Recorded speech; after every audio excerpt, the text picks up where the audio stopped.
Welcome to the Dreams of Consciousness podcast. If you'd be so kind, would you mind introducing yourself? Hey, my name is Justin Stubbs, and I'm in the band Father Befouled. And Justin, how would you describe the music of Father Befouled? I mean, the easiest way to put it is that we're a death metal band. I don't like to add any different, old school death metal or dark death metal. We're just a death metal band. And I like to play death metal that I grew up listening to. So we're a death metal band. Now, as far as death metal that you started off listening to, do you want to mention who that might be? So ground zero for me was Morbid Angel back in the 90s. It's funny, I was probably 12 years old, and somebody gave me a mixtape, and this would have been around 93 or 94, right around the time Covenant came out. They gave me a mixtape, and it had like Iron Maiden on it, and Danzig, and Soundgarden, and Nirvana, and Black Sabbath. But at the end of the tape on side B, and it was full, it was probably, 30 songs. At the end of the tape was God of Emptiness by Morbid Angel. And it was just unlike anything I had ever heard before. And I just kept listening to it over and over again. But it also it scared me. It was evil sounding, and I felt like I shouldn't be listening to it. It was scary, and I was just obsessed. So ground zero was Morbid Angel. And then from there, I studied everything I could.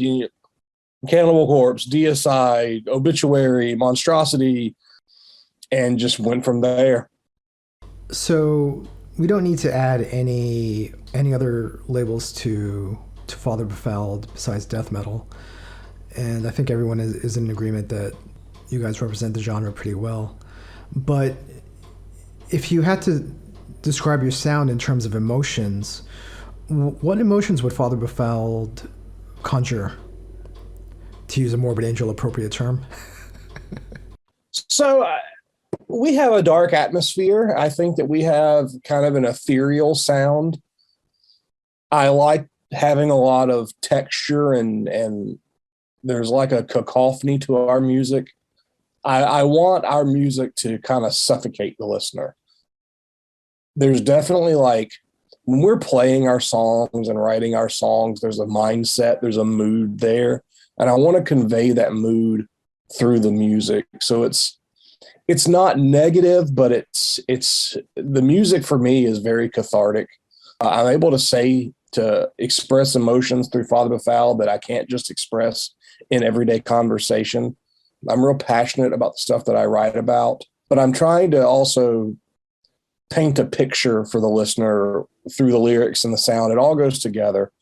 And we're not the type of band where you're going to, sit down and sing along to the words.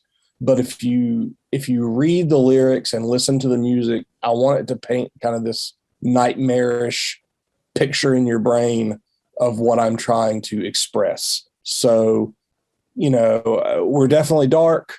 We're dense. We're atmospheric. And again, back to the suffocating. I want it to be kind of just this suffocation of sound when you're listening to our music. Now, in terms of that feeling, suffocating sound, the cacophonous sound, how much of that is purely note selection, and how much of that is also the way that your music is recorded and produced and engineered, etc.? It starts with the way we write. I mean, there are definitely things that we avoid when I'm writing songs.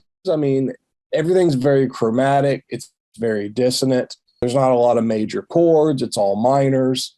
And when I'm writing, I'm definitely I stick to the same kind of intervals in the music, my chord progressions and my note progressions. And I try to find stuff that makes the music sound eerie and morbid and angular. I don't want it to be obvious. I don't want it to be predictable. I'm a self-taught guitar player. I don't know anything about music. So when I'm writing songs, I can't tell you what scale it is or anything like that. And I think that owes a lot to our music, that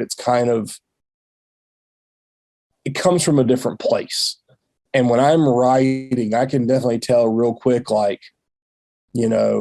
what project or band or sound it's going to work for.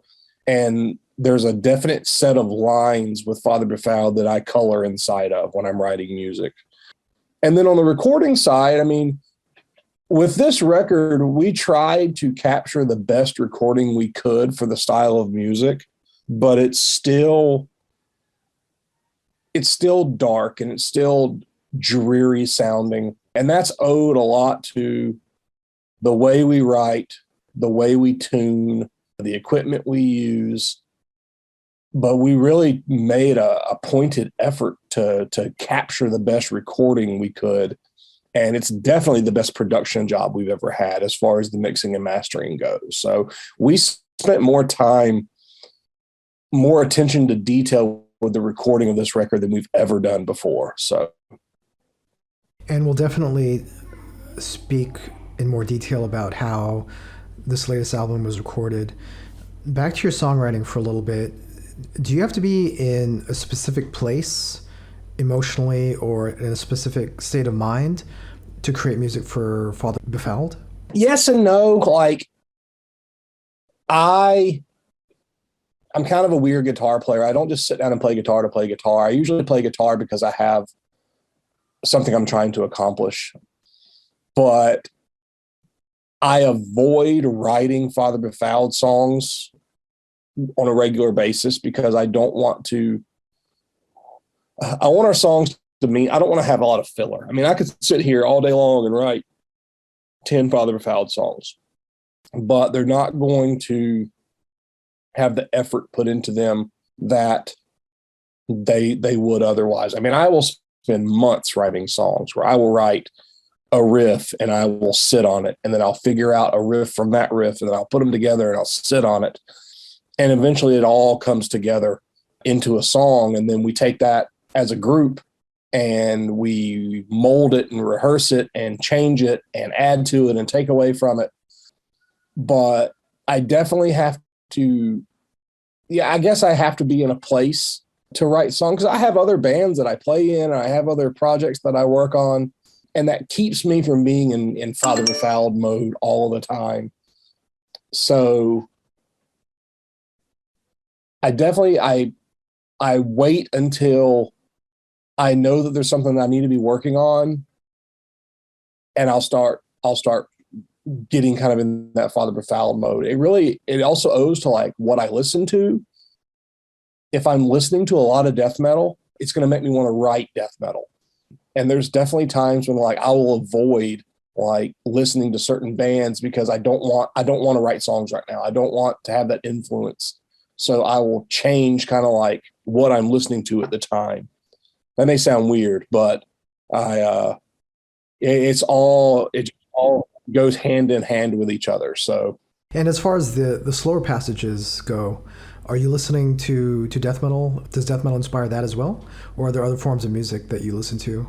No, I mean that's the slower stuff is born out of that same kind of death metal. You know, all of the bands that I like.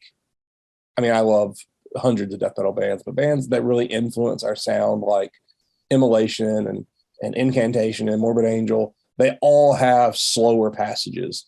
And it just, when I'm writing a song, I can tell where it's going to go.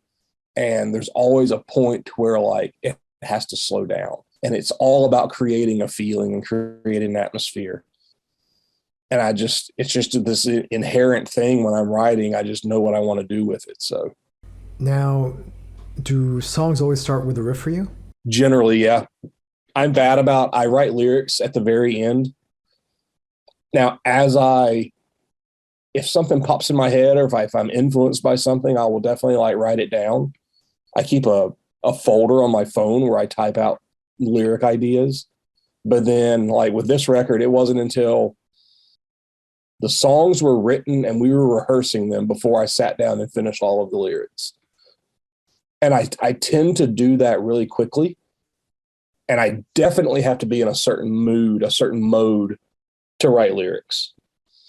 But in all of our songs, they come from the same place. And they're kind of, it's not that our songs, like our albums, are a concept or a story, but it's all narrative. And it all works around the same concept, I guess you could say. I mean, I could probably take all of my lyrics and put them together and make a story out of it. But it always starts with a riff. It always starts with, just comes out of, I'll hear something like, I really like that riff. I want to, I want to do something in that style, or I'll get a melody stuck in my head, or I'll just be playing guitar and something will come out. It's like, oh, I like that, and I'll work on it. But I'm the world's worst guitar player. Like, if I sit down and record something, or sit down and play something and don't record it, I won't remember it the next day. So as soon as a riff happens or a couple of riffs happen, I set up my phone and I record myself playing it so I can remember it.